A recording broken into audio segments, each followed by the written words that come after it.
Over the past week, several states in India have seen protests against the Agnipath recruitment scheme. Trains have been set ablaze, public property has been destroyed, hundreds have been arrested, and at least one person has been killed. These protesting youths are angry over the fact that under the Agnipath scheme, those between the ages of 17.5 and 21 will be recruited into India's armed forces only for a short period of 4 years on a contract basis and without pension and other benefits. After serving as Jawans in the military for 4 years, a majority of these youths will face an uncertain future. What these protests against the union government's Agnipath scheme really point to is India's unemployment crisis. Let me explain.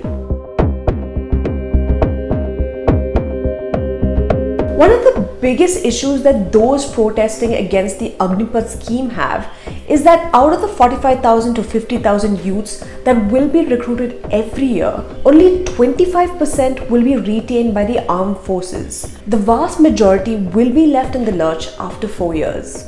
Now, the union government has responded to some of these concerns by offering reservation for Agniveers in jobs in the Defence Ministry, Home Ministry and other central departments. Several BJP-ruled states, including Uttar Pradesh, Madhya Pradesh and Haryana, have promised to prioritize Agniveers in state jobs. Several corporate leaders like Kiran Mazumdar-Shaw, Anand Mahindra have not only come out in support of the Agnipath scheme, but have also vowed to offer jobs in 4 years. But these protesting youths are not buying any of these promises. Here's why.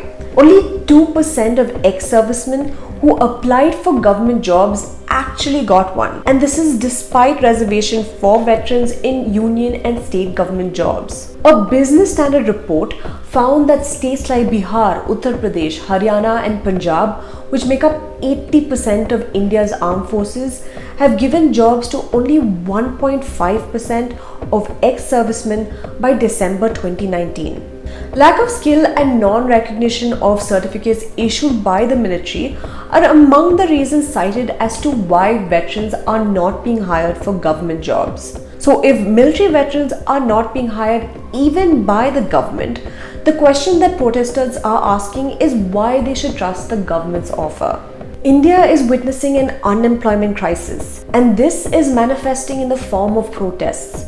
In January this year, India saw large-scale protests over the railway recruitment drive. In Bihar, mobs set fire to empty train coaches. Their grievance? The Railway Recruitment Board changed the eligibility qualification. The Indian Railways and the Armed Forces are the largest employers in the country. These jobs are in great demand because of the job security benefits and the social status that come with it. Take for example a recent railway exam. There were 1.25 crore aspirants for 35,000 jobs. So when changes are announced in recruitment, they don't go down well because there is a serious lack of jobs in the country.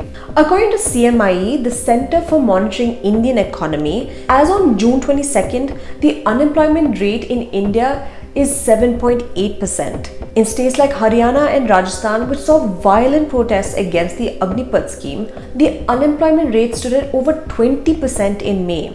Telangana, which saw arson and violence at the Secunderabad railway station, has the highest unemployment rate among the southern states at 9.4% in May. Although the COVID-19 pandemic exacerbated the unemployment crisis, the fact is that joblessness in India was rising even before 2020. According to a report by the National Sample Survey Office, in 2017-2018, the unemployment rate in India was the highest in 45 years at 6.1%. In fact, this report was not released by the Modi government until much later.